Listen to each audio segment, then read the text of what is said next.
हम इस वक्त मौजूद हैं ग्लास टावर एक्शन कमेटी के चेयरमैन के साथ। रिजवान ज़वेरी साहब हमारे साथ यहाँ पर मौजूद हैं और ये डिस्ट्रिक्ट साउथ के वाइस प्रेसिडेंट भी हैं। चलते हैं इनसे बात करते हैं, इनसे पूछते हैं कि अभी जो मौजूदा हालात हैं, एक तो सबसे पहला मसला जो है वो महंगाई, जिसकी वजह से सिर्फ नॉर्मल इंसान क्या यहाँ पर ताजिर भी बहुत ज़्यादा परेशान है। तो चल के इनसे बात करते हैं, उनसे पूछते हैं कि महंगाई के हवाले से इनका क्या कहना है। अस्सलाम वालेकुम। वालेकुम अल्लाहुम्मा सल्ली अला सय्यदना व मौलाना मुहम्मद व अला आलिहि व अस्हाबिहि व बारिक वसल्लम वसल्लु अलैहि।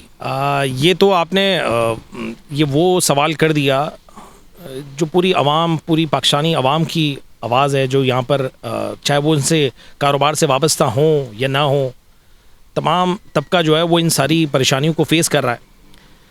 यकीनन इसमें हुकूमती जो मशीनरी है या हुकूमती अनासर जो होते हैं वो अपने तौर पे अपना दबदबा डालने के लिए, मुसल्लत करने के लिए बहुत सारे ऐसे फ़ैसले लिए जाते हैं जिसमें आवाम के ऊपर बड़ा बोझ डालकर बड़ा नुकसान पहुंचाया जाता है।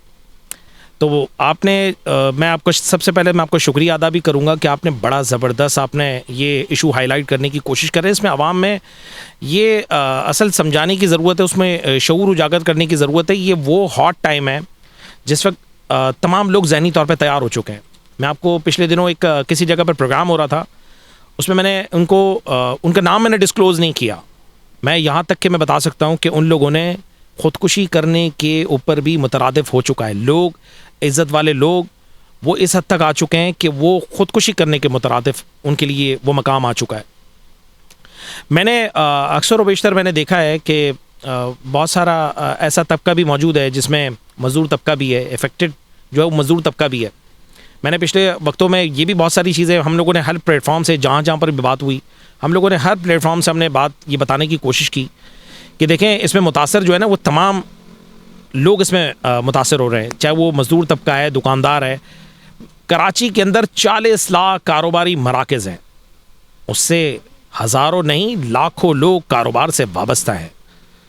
आप ये देखें कि कराची शहर ये वो शहर है जिसमें हम जो यहाँ पर जो यहाँ की आबादी के बारे में जो आदद व शुमार जो बताए जाते हैं, इस पर ही इख्तलाफ मौजूद है। हम किस जगह दुरुस्तगी कर सकते हैं कि 1.5 करोड़ कहीं बताया जाता है, कहीं 2.25 करोड़ बताया जाता है। ये वो कराची शहर है जहाँ पर 2.25 से 3 करोड़ अफराद की तादाद यहाँ पर मौजूद है। दीगर शहरों से भी बहुत सारे लोग यहाँ पर बसे हुए हैं, काम कर रहे हैं, कारोबार कर रहे हैं। यहाँ तक कि दीगर ममालिक से भी लोग आए हुए, वो यहाँ पर आके काम करते हैं, जैसे हमारे पड़ोसी मुल्क अफ़गानिस्तान से भी। हम लोगों ने 48 लाख अफ़गानी रेफ्यूजीज़ को यहाँ पर हम लोगों ने पाकिस्तान में एक्सेप्ट किया। जब अमरीका वॉर जब शुरू हुई उसके दरमियान वो लोग भी यहाँ पर रिहाइश पजीर हुए। देखें, ये हमारे पर बोझ ऐसा भी हो चुका है कि हम कहाँ जा रहे हैं। हम इस गुर्बत के लिए, इस परेशानी में हमने ख़ुद ये रास्ता चुना है, इसमें कोई और नहीं आया। हम इस पर कसूरवार हम खुद हैं। अब आप मुझसे ये सवाल करेंगे कि ये उसको दुरुस्त कैसे किया जा सकता है। देखें, अरबाब इख्तियार तक तो ये समझने की ज़रूरत है कि अरबाब इख्तियार करना क्या चाहते हैं। मैंने अभी शुरू में जो मैंने आपसे बात कही कि हमारे जो हल्का बंदियाँ हैं या हमारे कराची की जो आबादी है उस पर हम तय नहीं कर पाते, तो दीगर मसाइल हम कैसे तय कर पाएंगे। मैंने आपसे कहा 40 लाख कारोबारी मराकज़ हैं, हज़ारों नहीं लाखों लोग यहाँ से कारोबार से वाबस्ता लोग हैं। यहाँ पर अगर 40 लाख कारोबारी मराकज़ हैं तो यहाँ पर 90 से 95% लोग किराए पर मौजूद हैं। अगर उनकी दुकानें किराए पर हैं तो उनके घर भी किराए पर हैं। वो रोज़ कमाते हैं, वो रोज़ खाते हैं। मुझे कोई इसका कोई ऐसा कोई मैकेनिज़्म कोई बता दे, कोई ऐसा कोई रास्ता बता दे जिसमें उनके किराए दुकान के निकाल सकते हो। कोई ऐसा एक शख्स बताएं पूरे इस कराची शहर के अंदर, जो मैं बारहा हर प्लेटफॉर्म पे कहा कि ये वो कराची उस यतीम की तरह अपनी ज़िंदगी गुजारता है कि पूरे पाकिस्तान को पालता है, 70% रेवेन्यू जनरेट करता है। इसके बावजूद भी वो अपने अरबाब इख्तियार तक भीख मांगने के लिए वो दर बदर भटकता है। हम अगर पिछले 1965 का कराची देख लें, 1970 का कराची देख लें, हम मार्शल लॉ के ऊपर बहुत बड़ी बड़ी उंगलियां उठाते हैं। ये सियासतदान 35 साल से बैठे हैं, इनको तो कराची को तो दुबई बना देना चाहिए था। आज 65 के या 70 के कराची को देख लें और आज 2021 में मौजूद है और बिल्कुल इख्तितामी मराइल में मौजूद हैं, 2022 आने जा रहा है। अब इस कराची को देखें, हम जो लोग गाड़ियों में उस वक्त बड़ा नाम था, जिन गाड़ियों के भैया कोई मोटरसाइकिल पे घूमता था वो पैसे वाला कहलाता था, आज यकीन जाने कोई अगर अपने साफ सुथरे चप्पलों में घूम रहा है ना तो वो पैसे वाला कहलाता है। अगर वो साफ सुथरे शर्ट में घूम रहा है ना वो पैसे वाला का। अब गाड़ी की बात तो छोड़ ही दो, अभी तो बड़ा जो एलीट क्लास है वो बड़ा लिमिटेड लोग हैं जो अपने पैसों के अंदर ज़िंदगी जीते हैं। हमने तो कोविड में भी कई लोगों को हम लोगों ने देखा जो ऐसा भी तबका था जिन लोगों ने बहुत पैसा बनाया, उससे भी पैसा बनाया लोगों ने कोविड में। मखसूस तबका था जिसके अंदर क्या इन सारी चीज़ों को लूँ, बारह मैं बहुत सारी जगहों पर नाम में ले चुका हूँ। वो एलीट क्लास, वो और ज़्यादा एलीट क्लास यानी बड़े लेवल पे आ चुके हैं, मगर गरीब वो गरीब से गरीब तर हो गया। जवाब अवाम सवाल करती है कि हम किसके पास जाएं, हम किस दौर में खड़े हो गए। हमें तो तरक्की की तरफ जाना चाहिए। कभी हम वफाक की तरफ देखते हैं तो वो बोलते हैं कि 1100 अरब रुपए का हम लोगों ने पैकेज दे दिया। आते हैं, ऐलानात करते हैं, गवर्नर इस्माइल साहब इमरान खान के साथ आकर ऐलानात करते हैं। वो ऐलानात कहाँ जाते हैं? फिर इसके बाद इस बात का भी रोना रोते हैं कि हमें सिंध हुकूमत 18वीं तरमीम के बाद हमें वो काम नहीं करने देती। सवालात अवाम के इतने हैं कि आप रुक नहीं पाएंगे, इतने सवालात हैं, सवालात अवाम के नहीं रुक पाएंगे। अवाम बहुत परेशान है, बहुत दुख में है, बहुत तकलीफ़ में है, उनके पास खाने के लिए भी पैसे नहीं हैं। सर इसका हल क्या है? और दूसरी ये कि हर उसमें आवाम को ही सफ़र क्यों करना पड़ता है? आप आटा चीनी तेल के रेट्स देख लें, आप पेट्रोल देख लें, कुछ नहीं इनको मिला तो उन्होंने पेट्रोल की कीमतें बढ़ा दी।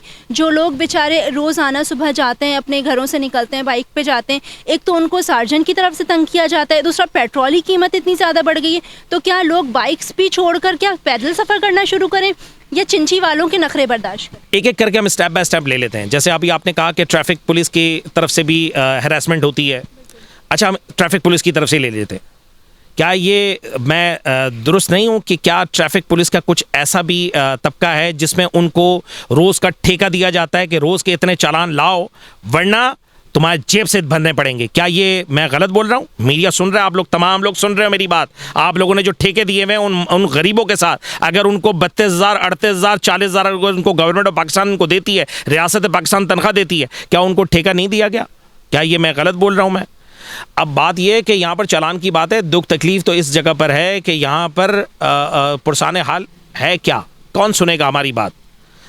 अब हमारा ये अलमिया हो चुका है कि हम रियासत को पुकार के थक गए, हुकूमतों को चिल्ला चिल्ला के सियासी बढ़तियाँ करवाई, हर जगह पर सियासत को इस्तेमाल किया गया।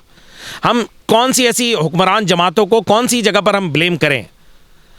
यहाँ पर अगर हम अभी मौजूदा हुकूमत है PTI की, अगर सूबाई हुकूमत पीपल्स पार्टी को लें, ये एक दूसरे के साथ लड़ते हैं। पिस्ता कौन है? वो आम आवाम पिस्ती है। 18वीं तरमीम का बहाना बना के हर आदमी अपने आप को पीछे बचा लेता है। मुझे बताएं कि अगर आपने बोला कि इसमें पेट्रोल बढ़ा दिया गया, अभी गुज़िश्ता दिनों पेट्रोल के ऊपर एहतजाज किया, ये कौन लोग मुलव्वस हैं? ये कौन लोग हैं? मैं आपको फिर बता रहा हूँ, आपको बड़ी सख्त बात बोल रहा हूँ। हो सकता है मेरे साथी बहुत सारे इसमें मेरे साथी भी हैं, मगर मुझे इस बात से मैं बिल्कुल मैं हरगिज़ में फ़िक्र नहीं करता, इसलिए कि रिजवान ज़वेरी बात करेगा तो मुंह पे करेगा। ये वो लोग शामिल है जो हुकूमतों की सफ़ों में बैठते हैं, उनकी पुष्पनाई हासिल होती है, ये वही लोग इनका हिस्सा बनते हैं। वही लोग जाके बड़ी बड़ी वजारतों के साथ उनको जाके इनके शशके होते हैं, इनके शशके बंद नहीं होते।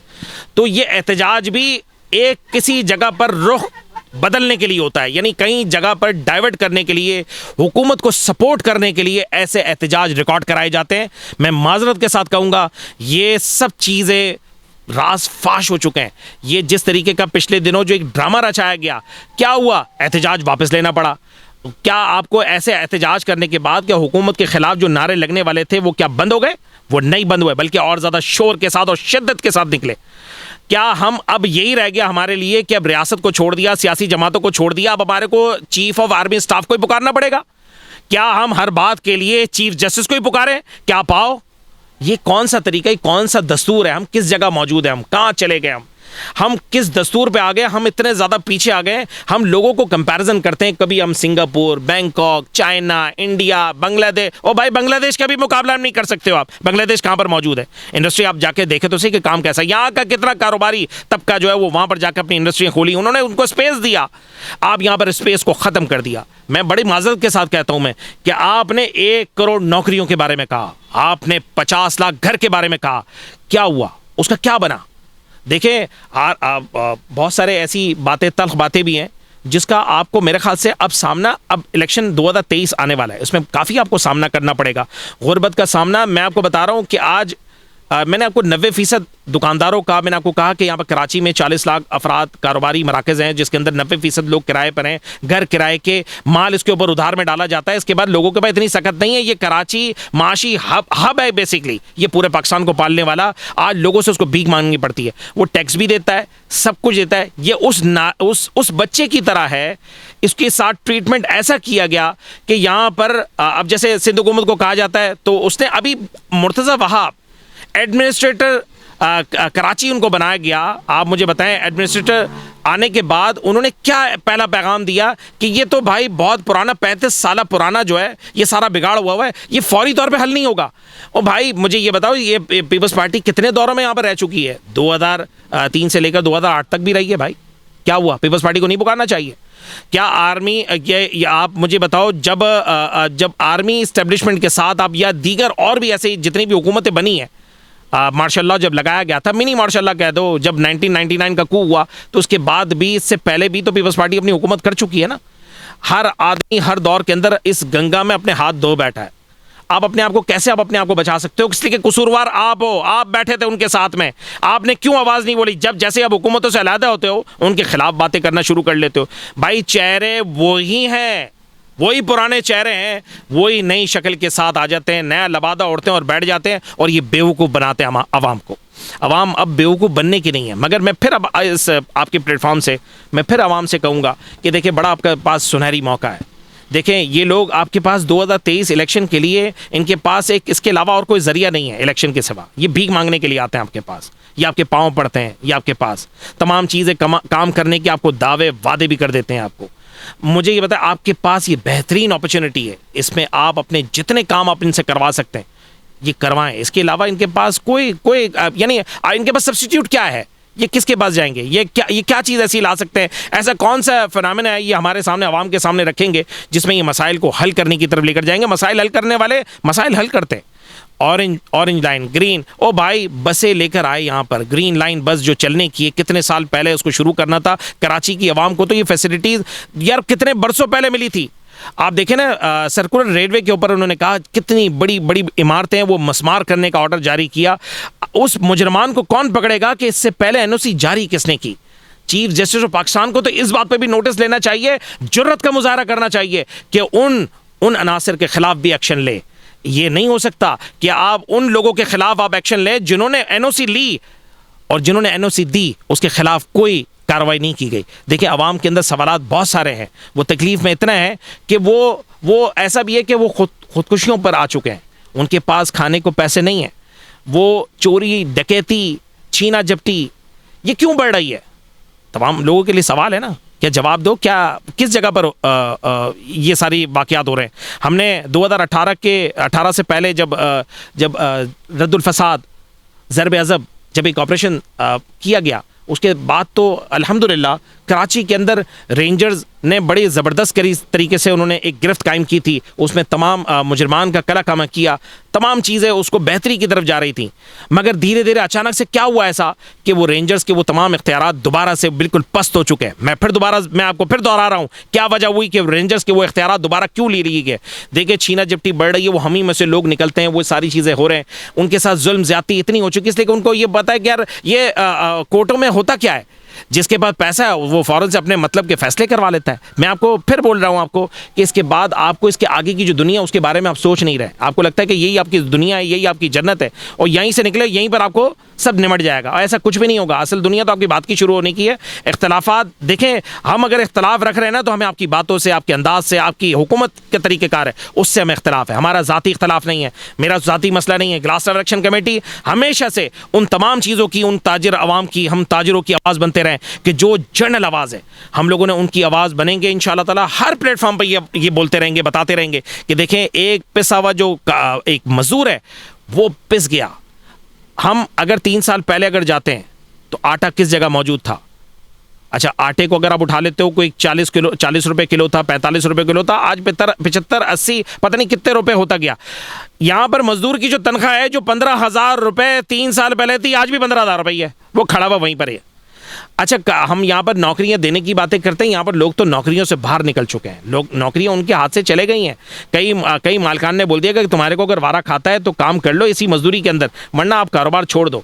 जिसके पास 8 मुलाजमीन काम करते थे, उनके पास टोटल 2 या 3 के ऊपर सर्वाइव कर रहे हैं, वो सेक्रीफाइस करते हैं। वो मालकान कोशिश करते हैं कि हम जितना हो सकता है कि हम पहले अपना घर चलाएं या मजदूर को चलाएं। 1 करोड़ नौकरियों के ऊपर बातें हुई, नौकरियां खत्म हो चुकी हैं भाई। जो पिछली जो नौकरियां थी ना, वो भी खत्म हो गई, लोगों की होप खत्म होती जा रही है। ऐसा ना हो आने वाले वक्तों में वो आपके सामने दस्तों गिरेबान हो, उसके बाद आपको बचने के लिए कोई रास्ता भी ना मिले।